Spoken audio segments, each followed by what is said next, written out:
Hello everyone, I hope you all are doing good. और आज जो हम डिस्कस करने वाले हैं वो है एनवायरमेंटल स्टडीज़ का पेपर 2022 का। ये हाल ही में लिया गया है और ये काफ़ी रिसेंट का पेपर है।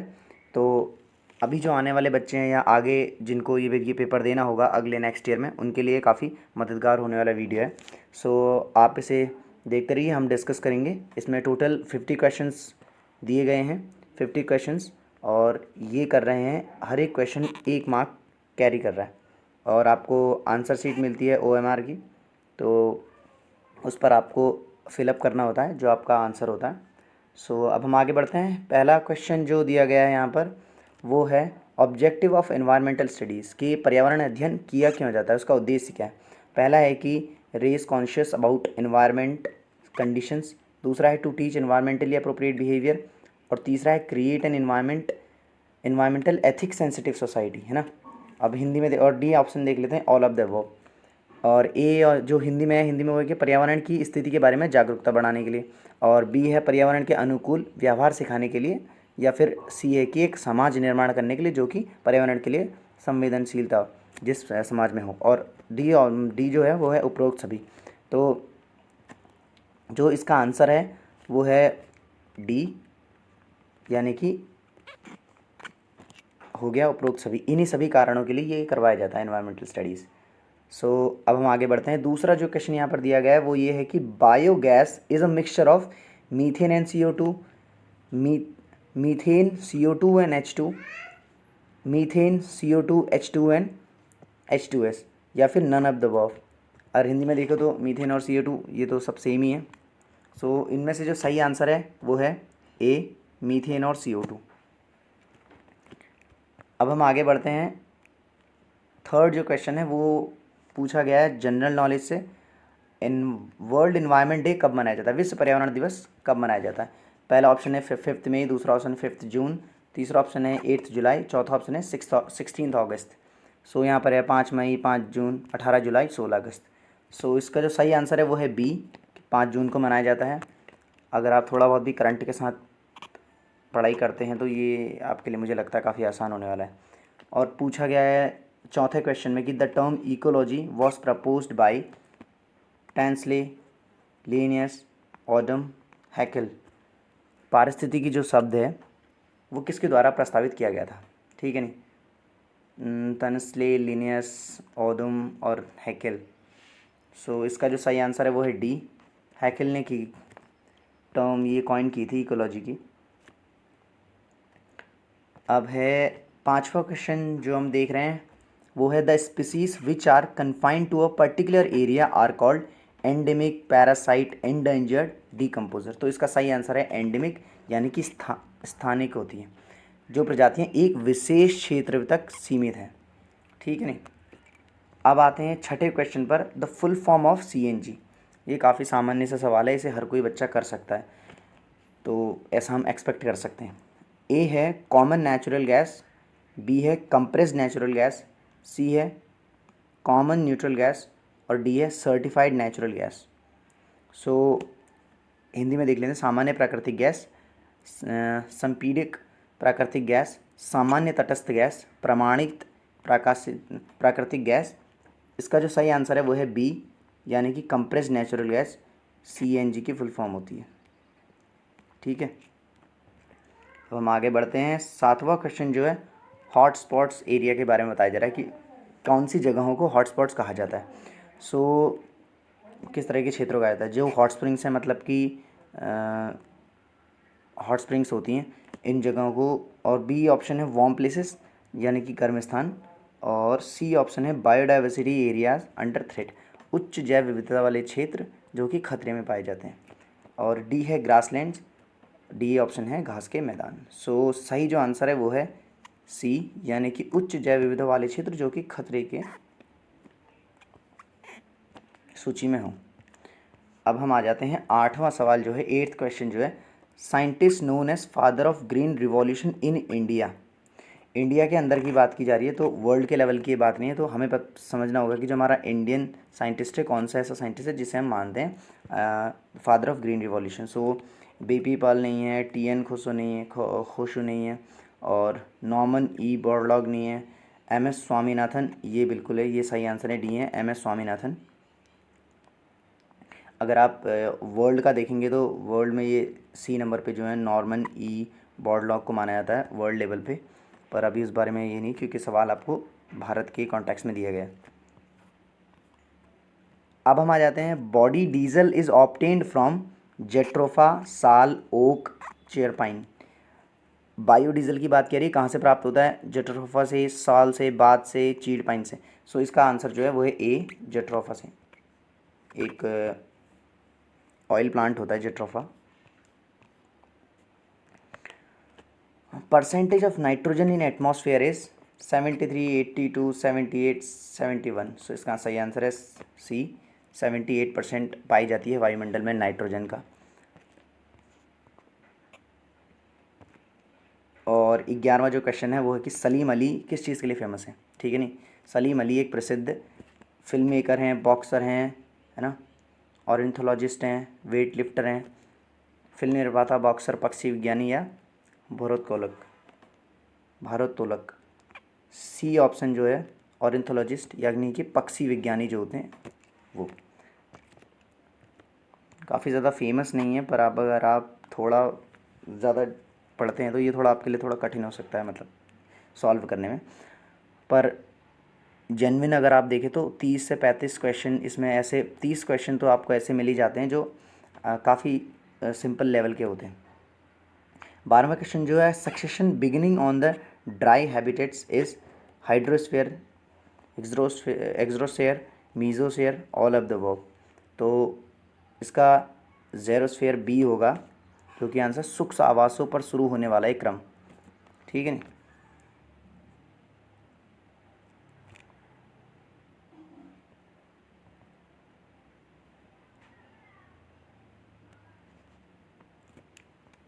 अब हम आगे बढ़ते हैं।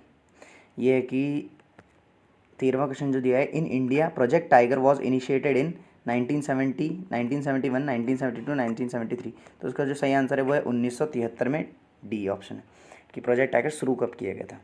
क्योंकि 1972 में अगर आपको पता हो तो वाइल्ड लाइफ प्रोटेक्शन एक्ट आया था, एक एक्ट 1972 में आया था, उसको हम Indian wild life protection act के नाम से जानते हैं। और 14th क्वेश्चन जो है वो है बायोस्फीयर के बारे में, कि बायोस्फीयर है क्या? The solid cell of inorganic materials on the surface of the earth, पृथ्वी की सतह पर अकार्बनिक पदार्थों का ठोस खोल है, या फिर the thin shell of organic matter on the surface of the earth comprising of all the living things, है ना, पृथ्वी की सतह पर अकार्बनिक तथा ये जीवित चीज़ों में शामिल है। The sphere which occupies the maximum volume of all spheres, वह गोला जो सभी गोलों का अधिकतम आयतन घेरता है। तो इसका जो आंसर है, ये सभी चीज़ें मिलती जुलती हैं, तो इसका जो सही आंसर है वो है D, all of the above. 15th question जो यहाँ पर दिया गया वो है एनर्जी फ्लो के बारे में। Energy flow in an ecosystem is bidirectional, unidirectional, multidirectional या ऑल अराउंड। तो पारितंत्र में ऊर्जा का प्रवाह किस तरीके का होता है? द्विदिशीय होता है, दिशाहीन होता है, मल्टी डायरेक्शनल होता है, सभी ओर से होता है। तो इसका सही आंसर है बी, है ना, यूनी डायरेक्शनल की बात करिए, दिशाहीन की बात करिए, यूनी डायरेक्शनल, दिशाहीन, हाँ, यूनी डायरेक्शनल। डेजर्ट्स के बारे में बता रहा है, deserts, grasslands, forest and tundra regions are the examples of, किस चीज़ का उदाहरण है? मरुस्थल, घास के मैदान, जंगल और टुंड्रा क्षेत्र किसके उदाहरण है? ठीक है नहीं, बायोम के हैं, इकोसिस्टम के हैं, बायोजोग्राफिकल रीजन्स के हैं, या फिर बायोस्फीयर्स के हैं। ठीक है नहीं, बायोम्स या पारिस्थितिक प्रणालियों के, या जैव भौगोलिक क्षेत्र के, या जीवमंडल के। सो इसका जो सही आंसर है वो है ए, बायोम्स के। 17th में जाते हैं हम, तो इसमें हमें मिलता है question, which one of the following is not a gaseous biogeochemical cycle. निम्नलिखित में से कौन सा एक गैसीय जैव भू रासायनिक चक्र नहीं है? Nitrogen cycle, carbon cycle, sulphur cycle, या फिर phosphorus cycle. Nitrogen, carbon, sulphur, phosphorus. तो इसका जो सही आंसर है वो है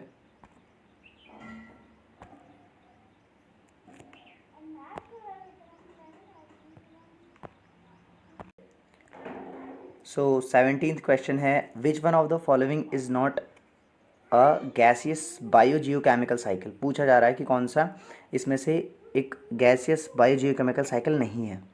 nitrogen cycle, carbon cycle, sulphur cycle और डी है phosphorus cycle. Nitrogen, carbon, sulphur और फॉस्फोरस चक्र, कौन सा वाला नहीं? तो इसमें सही आंसर है डी, फॉस्फोरस साइकिल एक नॉन गैसियस बायोजियोकेमिकल साइकिल होती है। ठीक है नहीं, अब हम आ जाते हैं 18वें क्वेश्चन पे, जो कि है which layer of the atmosphere contains the ozone responsible for the absorption of UV, जो रेज होती है ना, यूवी लाइट।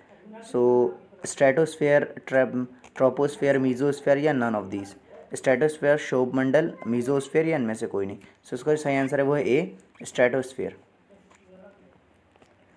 अब हम आगे बढ़ते हैं 19th क्वेश्चन की तरफ। Functional aspects of ecosystem are energy cycle, nutrient cycle, food chain या ऑल ऑफ द अबव? पारिस्थितिकी तंत्र का के जो कार्यात्मक पहलू हैं वो कौन कौन से पहलू हैं? ऊर्जा चक्र का है, पोषक चक्र है, आहार श्रृंखला है या फिर उपरोक्त सभी है? सो सही आंसर जो है वो ये तीनों ही हैं।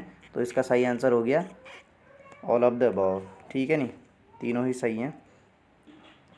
अब हम आ जाते हैं 20th क्वेश्चन पे, जो कि पूछ रहा है कि यूनिसेट जो है वो उसकी फुल फॉर्म क्या है, वो किस चीज़ के लिए स्टैंड करता है? United Nations corporation on environment and development, United Nations conference on environment and development, United Nations corporation on environment and disasters या फिर United Nations conference on environment and disasters? So इसका जो सही आंसर है वो है बी। बी आंसर इसका सही है, United Nations conference on environment and development, पर्यावरण और विकास पर संयुक्त राष्ट्र के सम्मेलन। समझ गए? सो अब हम आगे बढ़ते हैं। 21वां क्वेश्चन जो है, 21st क्वेश्चन जो है वो है forest conservation act was amended in which of the following year? कब अमेंड हुआ था भाई? 1952, 1963, 1988 या फिर 1978? ठीक है नहीं, 52 में, 63 में, 88 में या फिर 78 में? सो जो अमेंड हुआ था वो हुआ था सी, 1988 में, 1988 में। ठीक है जी। हाँ, अब आगे बढ़ जाते हैं हम लोग। लेड की बात कर रहे हैं कि लेड जो है ये किस तरीके का पोल्यूटेंट है। ये मैं बता दूं, ये क्वेश्चन रिपीट हुआ है। नॉइज़ पोल्यूटेंट है, सॉइल पोल्यूटेंट है या रेडियो एक्टिव पोल्यूटेंट है या फिर एयर पोल्यूटेंट है? सो इसका जो सही आंसर है वो है डी, ये एक वायु प्रदूषक है, मतलब कि एयर पोल्यूटेंट है। ठीक है नहीं, अब हम आगे बढ़ते हैं। इसके बाद 23rd जो क्वेश्चन है वो काफ़ी ठीक क्वेश्चन है। अगर आप ज्योग्राफी की किताबें पढ़ते हैं, ये भी क्वेश्चन मुझे लग रहा है ये भी शायद रिपीट हुआ है। भोपाल गैस ट्रेजेडी के बारे में सवाल पूछा कि कब ये हुआ था। ठीक है, ये इंसिडेंट जो हुआ था ये कब हुआ था? 1984, 1999, 1992 या फिर 2002? सो इसका जो सही आंसर है वो है ए, 1984। ठीक है नहीं, अब आते हैं 24वें क्वेश्चन पर हम पहुंच गए हैं। 24th क्वेश्चन है, टिहरी डैम प्रोजेक्ट के बारे में पूछा जा रहा है। अगर आप वैसे उत्तराखंड के रहने वाले हैं तो आपको ये बात पता होगी, अगर आप गढ़वाल रीजन के भी रहने वाले हैं तो भी आपको पता होगा।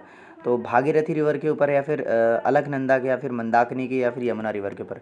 तो इसका सही आंसर जो है वो ए, यानी कि भागीरथी नदी के ऊपर बनाई गई है ये जो प्रोजेक्ट है। और 25th क्वेश्चन के ऊपर आ जाते हैं। यह है which one gas leaked in Bhopal disaster? अभी जो हमने गैस ट्रेजेडी पढ़ी थी 1984 में हुई थी, जो अभी इससे पहले वाले क्वेश्चन में 23rd क्वेश्चन जो था, तो वो उसी से रिलेटेड है क्वेश्चन। तो उसमें SO2 नहीं है, NO2 नहीं है, CO नहीं है, जो मिथाइल आइसोसाइनेट है, जिसका शॉर्ट नेम MIC करके दिया है, मेक करके। सो ये मिथाइल आइसोसाइनेट थी जो रिलीज़ हो गई थी, इस वजह से काफ़ी सारे लोगों की जानें चली गई थी। अब हम आते हैं 26th क्वेश्चन पे। Which one system has lowest biodiversity? Desert, lake, pond, river? मतलब कि जो बायोडाइवर्सिटी जो कही जाती है, जैव विविधता के बारे में जो बता गया, सबसे कम जैव विविधता कहाँ पर पाई जाती है? रेगिस्तान में, झील में, तालाब में या फिर नदी में? सो इसका जो सही आंसर मुझे लगता है वो है झील और तालाब में से एक हो सकता है, पर जहाँ तक लगता है स्ट्रांगली मुझे लगता है झील ही होगा, पर हो सकता है इसमें आप भी देख लीजिएगा एक बार। सो 27th क्वेश्चन जो आते हैं सेव नर्मदा एजिटेशन जो है वो किसके साथ कनेक्टेड है, किससे संबंधित है? मेधा पाटकर से है, बाबा आमटे से है, या अरुंधति रॉय से, या फिर उपरोक्त सभी से है? Medha Patkar, Baba Amte, Arundhati Roy.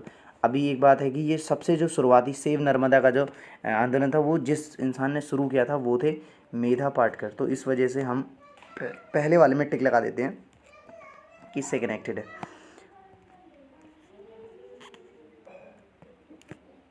Nuclear reaction disaster कब हुआ था, मतलब कहाँ हुआ था, है ना? नाभिकीय संयंत्र दुर्घटना हुई थी कहाँ पर? ट्रॉम्बे में, है ना, चर्नोबिल में, नैरोरा में, ढाका में। देखिए ये सारी जगह अलग अलग जगह पर अलग अलग शहरों के नाम दिए गए। तो जो ये इसका जो सही आंसर है वो है बी। ये यूएसएसआर का पार्ट हुआ करता था, यूक्रेन उस वक्त की बात है। तो यहाँ पर एक जगह है यूक्रेन में, वहाँ पर ये न्यूक्लियर जो रिएक्टर में वो हो गया था, विस्फोट हो गया था, तब की बात है। Graphic representation of relationship between the producers and consumers in an ecosystem is known as। पारिस्थितिक तंत्र में उत्पादों एवं उपभोक्ता के चरित्र संबंध को कहते हैं इकोलॉजिकल ने trophic levels, pyramids, ecological system. तो देख लेते हैं पारिस्थितिक निश या फिर खाद्य स्तर, पारिस्थितिक पिरामिड या पारिस्थितिक प्रबंध। तो इसका जो सही आंसर है वो कहते हैं सी, पिरामिड, यानी कि पारिस्थितिक पिरामिड कहा जाता है। अब हमारे याद है कि ओजोन दिवस कब मनाया जाता है, तो इसका सही जवाब है 16 सितंबर, यानी कि 16 सितंबर। पर यहाँ पर प्रिंट मिस्टेक की वजह से 6 ही लिखा गया है, पर ये 16 होना चाहिए। सो 6 इधर तो हिंदी में तो सही लिखा हुआ है, तो आप हिंदी में भी देख लीजिएगा, कभी कभी प्रिंट मिस्टेक आ जाता है। सो MAB जो है वो किसके लिए स्टैंड करता है? MAB, ठीक है, नहीं, major biosphere pollution, man and biosphere pollution, man and biosphere programme, man and biosphere preservation. तो ये सभी 4 ऑप्शंस दिए गए हैं। तो इसका जो सही आंसर है वो है सी, मैन एंड बायोस्फीयर प्रोग्राम, ठीक है नहीं। अब हम आगे बढ़ते हैं, 32 क्वेश्चन पर हम पहुंच चुके हैं। अर्थ समिट 1992 कहाँ पर हुई थी, ठीक है नहीं। पृथ्वी सम्मेलन 1992 हुआ था कहाँ पर? भारत में हुआ था, जापान में हुआ था, री डी जेनेरो में हुआ था, श्रीलंका में हुआ था। तो इसका जो सही आंसर है वो है सी आंसर, री डी जेनेरियो, इस जगह पर हुआ था। सो उसके आगे आ जाते हैं 33rd क्वेश्चन जो है, acid rain causes harmful effect below pH level, मतलब किस लेवल से नीचे का वो करता है, हाँ, प्रभाव डालता है। तो 5.1 दिया है, 6 दिया है, 7 दिया है, 8 दिया है। सो बेसिकली अगर आप देखेंगे तो कितना करता है, 5.5 से 6.5 के बीच में। तो 5.5 और 6.5 के बीच का मतलब है कि वो बिलो 7 करता है। तो सही आंसर इसका 7, ठीक है नहीं। अगर यहाँ पर 6.5 दिया होता बी की जगह तो हम बी को लगा देते टिक। और 34th क्वेश्चन में अब हम आ गए हैं, कलर चेंज कर लेता हूँ, रेडी, ठीक है। सो 34th क्वेश्चन जो है, what type of radiation is trapped on the earth surface by the green house effect. ये पूछा जा रहा है कि कौन सी रेज रुक जाती हैं, फंस के रहती हैं हमारे एटमॉस्फेयर के अंदर, रह जाती हैं हरित गृह प्रभाव की वजह से, ठीक है नहीं। तो यूवी रेज है क्या वो, या फिर बीटा रेज है, या फिर एक्स रेज है, या फिर IR रेज है, ठीक है नहीं। और IR की फुल फॉर्म आपको पता होगी, तो ये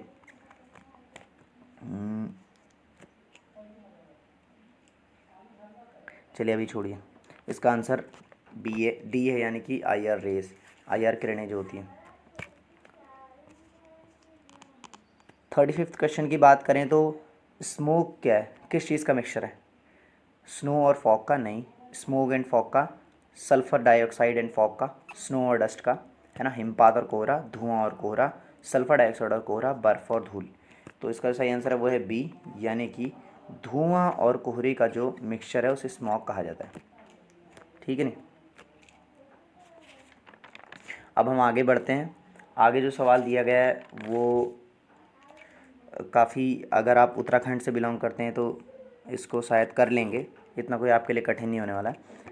नंदा देवी नेशनल पार्क की बात की जा रही है, या फिर आप, अगर आपको नेशनल पार्क्स का भी ज्ञान है थोड़ा सा, या फिर आप GK वगैरह पढ़ते हैं, और है ना। ज्योग्राफी में अगर आपने पढ़ा है तो नेशनल पार्क्स कौन कौन से कहाँ कहाँ हैं पूरे ऑल इंडिया में, तो देहरादून दिया गया, नैनीताल दिया गया, अल्मोड़ा दिया गया, चमोली दिया गया। तो इसका जो सही आंसर है वो है डी, यानी कि चमोली। दरअसल ये 3 जिलों में फैला हुआ है शायद, चमोली, पिथौरागढ़ और बागेश्वर। सो इसमें ऑप्शन दिया गया, मतलब मेजर पार्ट जो है वो चमोली के अंडर आता है। सो इसीलिए इसको चमोली टिक कर देते हैं, और यहाँ पर उन 3 जिलों जो और 2 ज़िले हैं वो भी नहीं दिए गए हैं, तो डी ऑप्शन हमारा सही है। EIA की बात की जा रही है कि वो किस चीज़ के लिए स्टैंड करता है, इसकी फुल फॉर्म क्या है? Environment impact agency, environment information agency, environment information association, या फिर इन्वायरमेंट इम्पैक्ट असेसमेंट, है ना। पर्यावरण प्रभाव एजेंसी, पर्यावरण सूचना एजेंसी, पर्यावरण सूचना संघ, पर्यावरण प्रभाव आकलन। सो इसका जो आंसर है सही वो है डी, इन्वायरमेंट इम्पैक्ट असेसमेंट। अभी इसमें से बहुत सारे क्वेश्चन ऐसे हैं जो कि रिपीट हुए हैं, और उनमें से ही एक ये 37वां वाला है कि जो रिपीट हुआ है। पिछले साल भी यही पूछा गया था और इस साल भी यही पूछा गया है। तो अब हम आगे बढ़ते हैं। एफॉरेस्टेशन की बात की जा रही है। Is a method of resettlement of people, wasteland reclamation, soil pollution, timber extraction. So लोगों का पुनर्स्थापन, अनउपजाऊ भूमि का पुनर्निर्माण, मृदा प्रदूषण या टिम्बर एक्सट्रैक्शन। तो इसका आंसर जो है वो है बी, सही है। वेस्टलैंड रिक्लेमेशन, अनउपजाऊ भूमि का पुनः निर्माण किया जाता है, समझ रहे हैं, वन रोपण में, मतलब कि पुनः निर्माण किया जा रहा है। और रेड डाटा बुक की बात कह रही है कि वो किस तरह की जानकारी का सूचना को, किस तरीके की सूचना को रखता है अपने पास। रेड डाटा बुक में कौन सी चीज़, कौन सी इन्फॉर्मेशन रहती है? ऑल रेड फ्लावर्स, सभी लाल रंग के फूल रहते हैं क्या उसमें? या फिर all red colour plants and animals, ठीक है, सभी लाल रंग के पौधे एवं जंतुओं की जानकारी रहती है। या फिर सी है कि इंडेंजर्ड प्लांट्स एंड एनिमल्स के बारे में, संकटग्रस्त पौधे एवं जंतुओं की, या फिर नन ऑफ द अबव। तो इसका जो सही आंसर है वो है, सही आंसर जो है वो है सी, यानी कि संकटग्रस्त पौधे एवं जंतुओं के बारे में इसमें जानकारी मिलती है आपको। इंडेंजर्ड प्लांट्स एंड एनिमल्स के बारे में आपको जानकारी मिल जाएगी इस बुक के अंदर, जो कि है रेड डाटा बुक जिसे कहा जाता है। अब हम आ जाते हैं 40वें क्वेश्चन पे। नीरी के बारे में पूछा जा रहा है। नीरी एक एसोसिएशन है ना, एक इंस्टीट्यूट है जो कि कहाँ पर स्थित है पूछ रहे हैं, और ये इंडिया का इंस्टीट्यूट है। तो यहाँ पर 4 शहरों के नाम दिए हैं, नागपुर, भोपाल, दिल्ली और लखनऊ। सो इसका जो आंसर सही है वो है ए, यानी कि नागपुर। और नीरी अगर आपको नहीं पता है तो मैं फुल फॉर्म बता दूँ, national environment engineering research institute है, जो कि भारत सरकार द्वारा चलाया जाता है।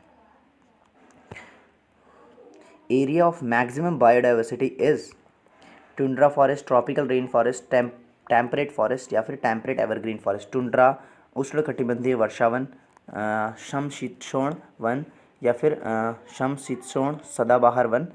तो इसमें जो है बी ऑप्शन सही है, ट्रॉपिकल रेन फॉरेस्ट यानी उष्णकटिबंधीय वर्षावन। अब हम 42nd क्वेश्चन में आ जाते हैं। The role of bacteria in food web is as producer, decomposer, primary consumer या सेकेंडरी कंज्यूमर। उत्पादक, विघटनकर्ता, या फिर प्राथमिक उपभोक्ता की, या फिर द्वितीयक उपभोक्ता की, कौन सी भूमिका है इनमें से? तो इसका सही आंसर है वो है बी, यानी कि वो हैं विघटनकर्ता की तरह रूप में काम करते हैं, उनकी यही भूमिका है, ठीक है, नहीं ब्रेक डाउन करते हैं वो एक हिसाब से। वर्ल्ड एड्स डे के बारे में पूछा जा रहा है कि वर्ल्ड एड्स डे कब मनाया जाता है। सो आपको 4 ऑप्शन दिए हैं, 1 अगस्त, 19 सितंबर, 30 नवंबर, या फिर 1 दिसंबर। 1 अगस्त, 19 सितंबर, 30 नवंबर, या फिर 1 दिसंबर। सो ये तो काफ़ी जेन्युइन सा क्वेश्चन है, अगर आप जी के पढ़ते हैं तो ये आपको आता होगा, इस बात की मैं उम्मीद करता हूँ, और होना भी चाहिए। 1 दिसंबर को मनाया जाता है। अब 44वां क्वेश्चन जो है, और ये एड्स वाला क्वेश्चन भी रिपीट हुआ है, एड्स वाला जो क्वेश्चन है, एड्स रिलेटेड जो क्वेश्चन है, और कई सारे और भी क्वेश्चन, जैसे कि एक बैक्टीरिया का रोल क्या था इससे पहले वाले क्वेश्चन में, वो भी रिपीट हुआ है। ग्रास, रैबिट, स्नेक, हॉक की एक फूड चेन दी गई, तो उसमें बताया गया कि स्नेक का कौन सा स्नेक कौन से स्थान पे आ रहा है, ठीक है नहीं, है ना। सो प्राइमरी प्रोड्यूसर है क्या स्नेक? नहीं। प्राइमरी कंज्यूमर है क्या? नहीं। सेकेंडरी कंज्यूमर है क्या? टर्सरी कंज्यूमर है क्या? प्राथमिक उत्पादक है क्या? प्राथमिक उपभोक्ता है क्या? द्वितीयक उपभोक्ता है क्या? तृतीयक उपभोक्ता है क्या? तो इसमें सबसे सही आंसर जो है वो है सेकेंडरी कंज्यूमर है, सांप यानी कि स्नेक। सो द्वितीयक उपभोक्ता है, ठीक है नहीं, क्योंकि आप वो करके देख सकते हैं इसमें एक बार कि कौन से नंबर पे आता है। तो ये पहले नंबर पे घास आई है ना, जो प्राथमिक उत्पादक है, सो जो प्रोड्यूस कर रहा है, प्राइमरी प्रोड्यूसर है घास, और उसके बाद फिर ऐसे प्रोसेस में आगे आगे चेन में रखते जाइए, आपको पता चल जाएगा आंसर। सो हम आखिरी ये 45वां क्वेश्चन है। इस क्वेश्चन में पूछा गया है कि biodiversity hotspots are recognised on the basis of, जैव विविधता हॉटस्पॉट की पहचान किसके आधार पर की जाती है, तो किसके आधार पर की जाती है, their proximity to national parks and reserves, है ना, या फिर the number of endemic species they contain, या फिर the degree to which the included species are threatened with extinction, या फिर डी आंसर है both B and C. So Hindi में पढ़ लेते हैं कि राष्ट्रीय उद्यानों या भंडारों से उनकी निकटता की वजह से, या फिर उनमें मौजूद स्थानिक प्रजातियों की संख्या, या फिर जिस हद तक शामिल जो प्रजातियों को विलुप्त होने का खतरा हो। तो जो सही आंसर है वो है डी। बी और सी जो ऑप्शन जहाँ पर डी में दोनों ही दिए गए हैं, तो ये ऑप्शन सबसे सही है, क्योंकि हॉटस्पॉट के लिए कंडीशंस पूरी करनी पड़ती है इसमें कि 1500 से भी ज़्यादा अप्रॉक्स लगभग आपके पास 1500 होनी चाहिए जो एंडेमिक स्पीसीज़ हों एक जगह पर, तब उसे हॉटस्पॉट का दर्जा दिया जाता है, हॉटस्पॉट एरिया का। सो पैरासिटिज्म, है ना, परजीवीवाद क्या है। One population is inhabited but other is not affected, one population is benefited but the other is not affected. C है one population is benefited and the other is harmed, एक आबादी बाधित होती लेकिन दूसरी प्रभावित नहीं होती है। बी में दिया गया है एक आबादी लाभान्वित होती है लेकिन दूसरी प्रभावित नहीं होती, एक आबादी को फ़ायदा होता है और दूसरे को नुकसान होता है, ये है सी। और डी जो दिया गया है इसमें ये दिया गया है कि डी में टू डिसिमिलर स्पीसीज़ होती living together in a close association, ठीक है, नहीं, दो अलग अलग टाइप की स्पीसीज़ हैं जो कि साथ रह रही हैं। पर जो इसका सही आंसर है वो है सी, क्योंकि जो पैरासाइट होते हैं ना, जो परजीवी होते हैं, वो क्या करते हैं कि एक अलग जीव के साथ रहने लगते हैं, उसके साथ ही अंदर रहने लगते हैं, और उसके बाद ही उसी के न्यूट्रिशन से खाने लगते हैं, उसी को खाने लगते हैं उस पर रहकर। सो इस हिसाब से क्या है, अगर दूसरे वक्त कोई भी जीव है दूसरे को खाएगा और तो उसका जिसको वो खा रहा है उसका तो नुकसान होगा ही होगा, ठीक है नहीं, ये तो बेसिक बात है। अब हम आ जाते हैं 47वें क्वेश्चन पे, है ना। हाईएस्ट बायोडाइवर्सिटी ऑकर कहाँ, कौन सी जगह पर, है ना, सर्वाधिक जैव विविधता कहाँ पर पाई जाती है। अब यहाँ पर जगहों के नाम दिए हैं, अर्जेंटीना, रूस, ब्राज़ील, कनाडा, अर्जेंटीना, रूस, ब्राज़ील, कनाडा। सो इसका जो सही आंसर है वो है सी, ब्राज़ील। यानी कि अगर आपको अमेज़न रिवर के बारे में पता है तो आपको ये भी पता होगा कि अमेज़न रिवर ब्राज़ील के बीचों बीच होकर गुजरती है, मतलब काफ़ी ज़्यादा एरिया ब्राज़ील में जो वो कवर किया जाता है।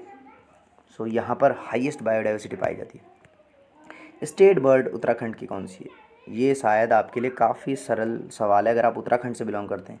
पीकॉक, हिमालयन मोनाल, पैरेट, या फिर वेस्टर्न ट्रैगोपन, है ना, पश्चिमी ट्रैगोपन, मोर, हिमालयन मोनाल या तोता। तो इसका सही आंसर है बी, हिमालयन मोनाल। सही आंसर है बी, हिमालयन मोनाल उत्तराखंड का राज्य पक्षी है। वाइल्ड लाइफ प्रोटेक्शन एक्ट के बारे में पूछा जा रहा है कि कब बनाया गया वाइल्ड लाइफ प्रोटेक्शन एक्ट, तो इसका सीधा सा जवाब है 1972, 1972, ठीक है। अब आखिरी सवाल है, brackish water ecosystem found in which of following. अब ब्रैकिश वाटर इकोसिस्टम, खारे पानी का परितंत्र निम्नलिखित में से किस में पाया जाता है। ब्रैकिश वाटर इकोसिस्टम का मतलब है ऐसा इकोसिस्टम जहाँ पर समझ रहे हैं, ऐसा ही इकोसिस्टम जहाँ पर फ्रेश वाटर, ठीक है, फ्रेश वाटर और जो सॉल्टी वाटर होता है वो दोनों मिलते हों और उस एरिया के अंदर, ठीक है, नहीं, एक इकोसिस्टम एग्जिस्ट करता हो, वहाँ पर जीव जंतु पल रहे हैं, पेड़ पौधे पल रहे हैं, तो उस एरिया को ही ब्रैकिश वाटर इकोसिस्टम कहा जाता है। तो वो कहाँ पर है, स्ट्रीम्स, वेटलैंड्स, तटीय, इसको साफ कर देते हैं, ठीक है नहीं, तो वो बताया जा रहा है कि स्ट्रीम्स, वेटलैंड, कोस्टल सैलोस या फिर डेल्टास। सो जो इसका सबसे सही आंसर है वो है डेल्टा। आपने पढ़ा होगा जो डेल्टा होते हैं वो कब बनते हैं, जैसे कि नदी ऐसे करके आती है और समुद्र में मिलने से पहले वो अलग अलग छोरों से कट के बैठती है, तो यहाँ पर कई सारे डेल्टा बन जाते हैं क्योंकि नदियाँ कई जगहों से काट कर आती है। आपने पढ़ा होगा जो मैंग्रोव वन होते हैं इसी एरिया में पाए जाते हैं यहाँ पर, है ना। नदियाँ कई जगहों से गिरती है समुद्र में, कई जगहों से, तो जो बीच में जो एरिया बच जाते हैं वो डेल्टा बन जाते हैं, है ना।